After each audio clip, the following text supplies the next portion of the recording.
নমস্কার বন্ধুরা, জয় হিন্দ, জয় ভারত। নিশ্চয়ই আপনি থাম্বনেলটা দেখে নিয়েছেন।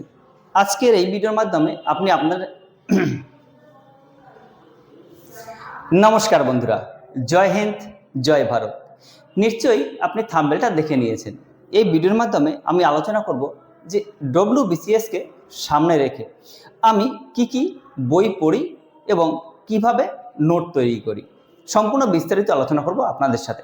এবার প্রথমেই যে কথাটা প্রচলিত আছে সরকারি চাকরির ক্ষেত্রে, যে মিনিমাম বুক ম্যাক্সিমাম রিভিশন।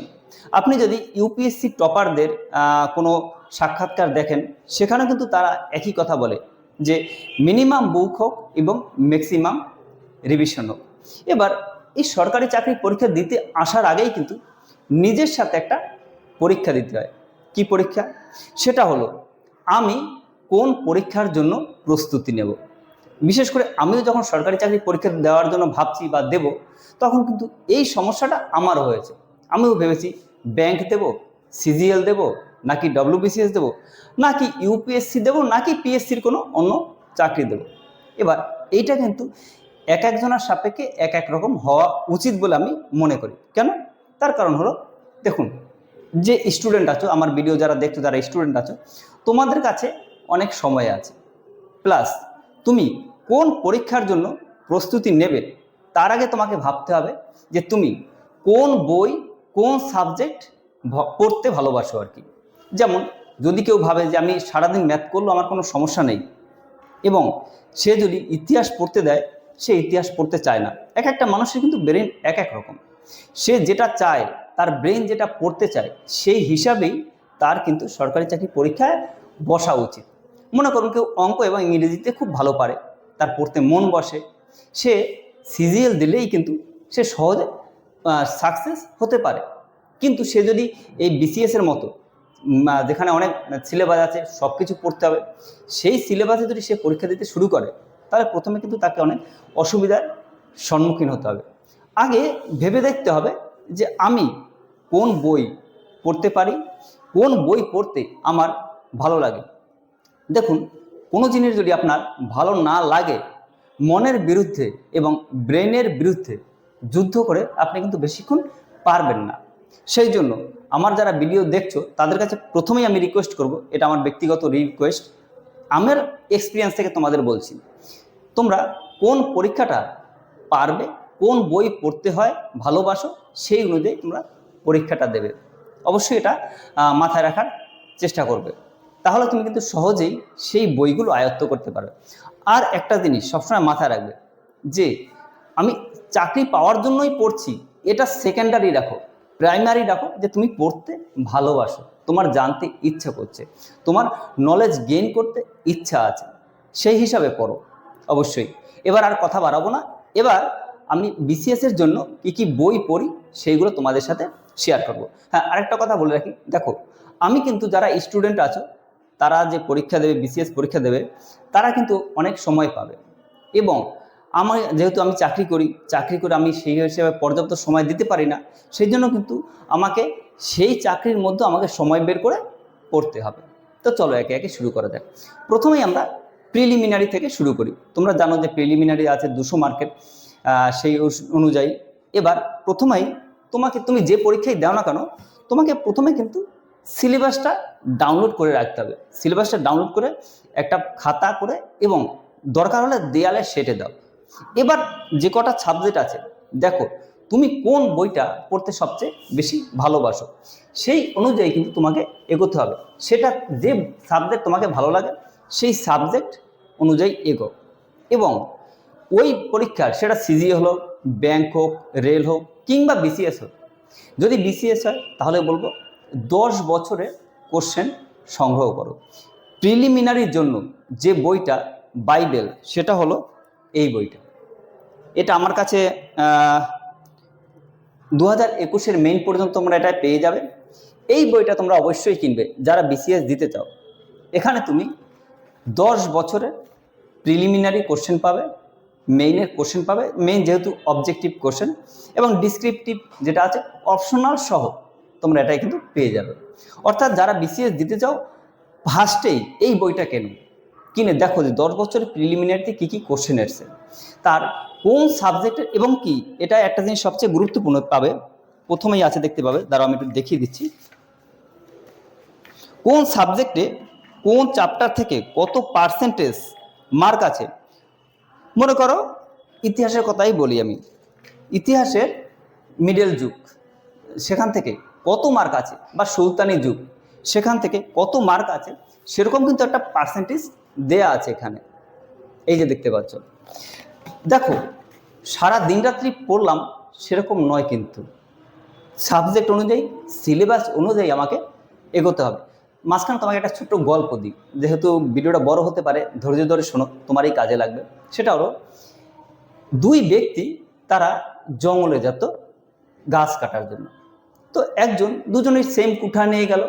এবার একজন প্রচুর পরিমাণে গাছ কেটে দিনের শেষে সে ফিরে এলো, কিন্তু আর একজন গাছ কাটতেই পারলো না, একটা কি দুটো কেটেই ফিরে এলো। এবার যে অনেক গাছ কাটলো সে দুপুরবেলা রেস্ট নিল, বিশ্রাম নিল, কিন্তু যে একটি বা দুটি গাছ কেটে এসছে সে কিন্তু রেস্ট নয়, সে সারাদিন গাছ কেটেছে। এবার যখন যে একটি গাছ কেটেছে, যে বেশি গাছ কেটেছে, তার কাছে জিজ্ঞাসা করছে যে ভাই তুমি এতগুলো গাছ কাটলে কি করে? বলল, আমি দুপুরবেলা যখন বিশ্রাম নিচ্ছিলাম তখন আধ ঘন্টা আমি এই কুঠারটাকে ধার দিয়েছি, যার জন্য আমি আরও বেশি গাছ কাটতে পেরেছি। অর্থাৎ আমি বোঝাতে চাইলাম যে তোমরা যা এই পরীক্ষা দাও না কেন, সিলেবাস অনুযায়ী এবং নিজের বুদ্ধি করে কোন সাবজেক্ট থেকে কতটুকু মার্ক আসে, কোন সাবজেক্টের ভ্যালু কতটা, সেই অনুযায়ী সিলেবাস দেখে পড়ো। সেটা বিসিএস হোক, সিজিএল হোক, রেল হোক, যে কোনো পরীক্ষা হতে পারে। তো যাই হোক, যারা প্রথম বিসিএস দিতে চাও তারা অবশ্যই কিন্তু এই বইটা কিনে নেবে। এবার আমি একে একে করে আসি। বিসিএস একটা কথা আছে যে প্রিলিমিনারি তার, হিস্ট্রি যার। কেন? তার কারণ হিস্ট্রিতে কিন্তু 50 মার্ক থাকে এই বিসিএস এর প্রিলিমিনারি পাস করার জন্য। সেই প্রিলিমিনারি পাস করার জন্য তোমাকে যে বইটা প্রথমে থরলি পড়তে হবে, এই বইটা দেখো, আমি কিন্তু আগেই বলে রাখি, আমি কিন্তু কোনো বইয়ে অ্যাডভার্টাইজমেন্ট করছি না, ঠিক আছে? তো প্রিলির জন্য তোমরা যে বইটা পড়ে ফার্স্ট, সেটা হলো এই বইটা, জীবন মুখোপাধ্যায়ের এই বইটা, স্বদেশ সভ্যতা বিশ্ব। এটা কিন্তু খুব ভালো বই। আমার এটা সেকেন্ডবার কিনেছি, ফার্স্টবার এটা নষ্ট হয়ে গিয়েছিল। এই বইটা থরলি পড়ো, পড়ে জানো, এখান থেকে কোশ্চেনও পেয়ে যাবে। এই বইটা পড়লে কিন্তু তোমার, যারা ইতিহাস ভালো লাগে না, আমি গ্যারান্টি দিয়ে বলছি, তাদেরও এই বইটা পড়লে ইতিহাসের সম্পর্কে একটা আলাদা তোমার ভালো লাগা চলে আসতে বাধ্য, বলে দিচ্ছি আমি। যদি বাধ্য না হয়, তোমার যদি এই বইটা দুবার পড়ে যদি তোমার পড়তে ভালো না লাগে, তাহলে তুমি আমার কমেন্ট সেকশনে যা খুশি তা লিখে দিও। এই বইটা সত্যিই খুব ভালো, কিন্তু হ্যাঁ, একটাই শর্ত, পড়াশোনাটাকে ভালোবাসতে হবে, ব্যাস। চাকরি কিংবা জ্ঞান নলেজের এই একটাই সূত্র, পড়াশোনাটাকে ভালোবাসার মতো করে পড়তে হবে। যাই হোক, এই বইটা তোমরা কিন্তু অবশ্যই কিনবে এবং অবশ্যই পড়বে। সেকেন্ড যে বইটা আছে, এই যে বইটা দেখালাম, এটা তো তোমরা অবশ্যই কিনবে। সাথে বইটা আমার ছিঁড়ে গিয়েছে, দেখো এই বইটা, এটা যারা বাংলায় পড়তে পারো, দেখো এই বইটা কিন্তু ইংলিশেও আছে। অনেকে ভাবতে পারে যে আমার ইংলিশে পড়তে সমস্যা, এটা কিন্তু ইংলিশেও বই আছে। পরে দেখো আমি এই বইটা দেখতে পাচ্ছ ছিঁড়ে গিয়েছে, ক্র্যাক WBCS। এই যারা বাংলায় পড়তে চাও তারা কিন্তু এই বইটা পড়তে পারো। এখানে তুমি ডিটেলস লেখাও আছে, ঠিক আছে?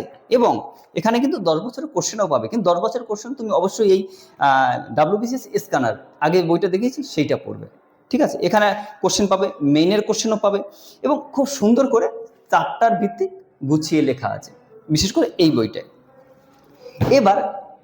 এবার আমরা আসি একটু মেইনের ব্যাপারে। দেখো এই কটা যদি বই পড়ো, এবং সিলেবাসটা অবশ্যই মেইন এবং প্রিলি সিলেবাসটা তোমরা কিন্তু প্রিন্ট করে একটা জায়গায় সুন্দর করে লিখে রাখবে, এবং প্রতিদিনের গোল সাপোর্ট করবে, সপ্তাহের করবে যে আমি এই সপ্তাহে এই চ্যাপ্টার পড়বো, ওই সপ্তাহে ওই চ্যাপ্টার, একদম মিস যেন না হয়। এবার যারা অপশনাল নিয়ে পরীক্ষা দিতে চাও, সেটা যার যা ভালো লাগে সেই অনুযায়ী অপশনাল নেবে। আমি অপশনাল, আমার হলো জিওগ্রাফি, যেহেতু জিওগ্রাফি আমার পড়তে ভালো লাগে, তাই আমি জিওগ্রাফি অপশনাল নিয়েছি। এবার দেখাচ্ছি, একে একে তোমাদের দেখাচ্ছি। তোমরা জানো যে ইতিহাসে প্রিলিমিনারিতে 200-র মধ্যে 50 মার্ক থাকে, এবং তোমরা যারা ভালো রেজাল্ট করতে চাও, এবং ইতিহাস যাদের মানে অপশনাল নিতে চাও তারা অবশ্যই কিন্তু এই বইটি কিনবে। এটা শুধুমাত্র অপশনালের জন্য না, প্রিলি এবং মেইন দুটোতেই কাজে লাগবে, এই বইটি কিনবে। এটি হলো কৃষ্ণা রেড্ডির। এখানে কিন্তু মানে চার্ট অনুযায়ী সব লেখা আছে, পড়তে পারবে, কিন্তু এটা একটু সময় সাপেক্ষ এবং কিন্তু টাফ। ঠিক আছে, এইটা তোমাকে একটু মাথায় রেখে চলতে হবে। বইটি ইংলিশে লেখা আছে, এর বাংলা ভার্সন হয় না। তোমরা চাইলে পিডিএফ থেকেও কেউ পড়তে পারো, পিডিএফ অনলাইনে পাওয়া যায়, সেখান থেকে নিয়েও প্রিন্ট করে করতে পারো। এই বইটি কিন্তু যারা মেইন দেবে তাদের জন্য বিশেষ করে বেশি গুরুত্বপূর্ণ। এবার আসি আমরা জিওগ্রাফি। যেহেতু জিওগ্রাফি আমার অপশনাল সাবজেক্ট, সেই জন্য আমি জিওগ্রাফি দুটো বই রেফার করছি। দেখো, যারা মেইনের কথা ভাবছো অপশনাল, তারা এই বইটি পড়বে। প্লাস এই বইটা কিন্তু তোমাদের অবশ্যই লাগবে অপশনালের জন্য, যারা বাংলায় লিখতে চাও। এবং এই যে কৃষ্ণা রেড্ডির যে বইটি দেখালাম, এটি কিন্তু মেইনের যে অবজেক্টিভ আছে 200 মার্কের থাকে ইতিহাসে, সেটাও কিন্তু কভার হয়ে যাবে। এবার জিওগ্রাফির জন্য এই বইটি পড়তে পারো তোমরা সবাই। এটি কিন্তু খুব ভালো বই, ডিটেলস লেখা আছে। এই একটি বই পড়লেই কিন্তু হয়ে যাবে। যারা শুধুমাত্র 200 মার্কের অপশনাল বাদের কথা বলছে আমি, মেইনের জন্য, তারা এই বইটি অবশ্যই কিনবে, এটি পড়বে। এটি কিন্তু খুব ভালো বই। এবং যদি কেউ এইটা কিন্তু যে ওয়ার্ডগুলো আছে, ওয়ার্ডগুলো কিন্তু একটু টাফ, যদি কেউ আরেকটু সহজ করে নিতে চাও, সে এই বইটি কিনতে পারো। এই বইটি খুব সুন্দর, মাজিদ হোসেনের। এটা সামনে ছিঁড়ে গিয়েছে আমার, দেখতে পাচ্ছ। এই যে এই সাইডটা দেখো, তারা তোমরা বুঝতে পারবে। এই বইটি কিন্তু তোমরা অবশ্যই কিনবে, এটা জিওগ্রাফির জন্য, অপশনালের জন্য। প্লাস এটা কিন্তু এই বইটি যদি পড়ো তোমরা 10 বছর কোশ্চেন দেখলেই বুঝতে পারবে, এই বই থেকে কিন্তু প্রচুর হুবহু কোশ্চেন আসে। থ্রোলি তোমাকে একদম ক্লিয়ার করে পড়তে হবে। এটা হলো ইতিহাস। এবার দেখো, আমি জিওগ্রাফি বললাম, ইতিহাস বললাম, এবার সায়েন্সের একটি সাবজেক্ট আছে। আমি একে একে করে সব করেই বলবো। সায়েন্সের একটি সাবজেক্ট আছে। সায়েন্সে যারা 9, 10, 11, 12 সায়েন্সে পড়েছো, তাদের জন্য বাড়তি সেরকম কিছু পড়ার দরকার নেই, তোমাদের ওখান থেকেই মোটামুটি কভার হয়ে যাবে। এবার যারা সায়েন্সে পড়োনি তাদের জন্য বলছি, এই বইটি কিনতে পারো, বাংলায় থ্রোলি পড়তে পারো, এটি কিন্তু খুব ভালো বই। প্লাস তোমরা যদি যারা ইংলিশে পড়বে, তারা এই দুটি বই পড়তে পারো। এই একটি বই আছে এবং জেনারেল সায়েন্সের এই একটি বই আছে। এই বইটি, এটি আর এটির মধ্যে ডিফারেন্সটা কি? এই বইটি আর এই বইটির মধ্যে ডিফারেন্স হলো, এই বইটিতে কম্পিউটার সম্পর্কে যে কোশ্চেন থাকে কম্পিউটার, সেটাও কিন্তু তোমরা পেয়ে যাবে। বিসিএস এর যে একটা সাবজেক্ট আছে নাম্বার 4, সেখানে কিন্তু তোমরা এই সাবজেক্টের কম্পিউটার কোশ্চেনগুলো পেয়ে যাবে। এবার আমি দেখাই আর একটা বই। এবার আসি আমরা ইন্ডিয়ান পলিটি। ইন্ডিয়ান পলিটিতে আমি বলবো শুধু একটা বই পড়ো। দেখো, আমি যেগুলো বলছি শুধু অপশনাল ছাড়া, অপশনাল নিতে তোমার এক্সট্রা আলাদা করে 400 মার্কের জন্য সেটা কিন্তু পড়তে হবে। মানে মেইনের জন্য এই বইটি যদি তোমরা পড়ো, তাহলে আর কোনো বই দরকারই নেই। সেটা হলো এই বইটি। ব্যাস, এই একটা বই যারা পড়বে মেইনের জন্য একদম যথেষ্ট, আর কিচ্ছু পড়তে হবে না। আর এই যে ইন্ডিয়ান পলিটি বইতে, এটা আমার ছিঁড়ে গিয়েছে, তারপর আমি সেকেন্ড আবার এইটা কিনতে হয়েছে আমাকে। এইটা যদি বই পড়ো, তাহলে কিন্তু তোমাদের সম্পূর্ণরূপে সে কভার হয়ে যাবে। ম্যাথের জন্য আর.এস. আগরওয়ালের বই, ম্যাথ এবং রিজনিংয়ের জন্য আর.এস. আগরওয়ালের দুটো বই আছে। দুটো বই যদি পড়ো তাহলেই হয়ে যাবে। Verbal and non verbal R S. আগরওয়ালের, এই যে দেখতে পাচ্ছ, এই দুটো বই পড়বে। আমার বইটা ছিঁড়ে গিয়েছে, সেই জন্য তোমাদের এইভাবে দেখালাম। তো এই দুটো যদি বই পড়ো তাহলেই হয়ে যাবে। আর বিশেষ করে এবার হলো ইন্ডিয়ান যে ইকোনমিক্স আছে, এখানে দেখতে পাচ্ছ, এই বইটি যদি তোমরা পড়ো তাহলে কিন্তু পলিটি সম্পর্কে একটু রমেশ সিংয়ের যে বইটা আছে তোমাদের কমপ্লিট, আর কিছু করতে হবে না। দেখো, এই বইটি তোমরা কিনবে, এটা কিন্তু ইকোনমিক্সের জন্য, ইকোনমিক্স অ্যান্ড সোশ্যাল ডেভেলপমেন্ট, এটা কিন্তু ইউপিএসসির জন্য। এবার এখানে কিন্তু তোমরা শর্ট কোশ্চেন পাবে, এগুলো তোমরা প্র্যাকটিস করবে। এবার মেইনের যে আরেকটা সাবজেক্ট আছে, যেখানে সায়েন্স টেকনোলজি থাকে, সব কিছু ডিটেলস মিলিয়ে, সেই সাবজেক্টের জন্য যেহেতু তোমাদের অপশনাল না থাকে, এখানে অপশনাল ব্যাপার নেই, তাদেরকে বলবো জেনারেল স্টাডিজ জন্য এই বইটি পড়তে। এই বইটি কিন্তু যদি পড়ো, এখান থেকে কিন্তু প্রচুর কোশ্চেন তোমরা পেয়ে যাবে, কিন্তু এই বইটি একটু সাবধানে পড়বে। তার কারণ হলো, এখানে যদি তুমি 100 কোশ্চেন দেখো, তার মধ্যে কিন্তু আমি বলে দিচ্ছি 5টা কোশ্চেন ভুল আছে। মানে এই হিসাবে তোমাকে একটু খুঁটিয়ে দেখে পড়তে হবে। এই বইটির খারাপ দিক বলতে এই একটাই। এবার আমি যেভাবে নোট করি সেটা তোমাদের সাথে শেয়ার করছি। দেখো, প্রত্যেকটা সাবজেক্টে আমি আলাদা আলাদাভাবে প্রত্যেক চ্যাপ্টার থেকে কত মার্কের কোশ্চেন আছে, বেশি আছে, সেই হিসাবে আমি একটি চার্ট করে নিয়েছি। চার্ট করে সেই হিসাবে কিন্তু আমি একটি নোট করেছি। এই যে দেখতে পাচ্ছ, আমি দেখাচ্ছি তোমাদের।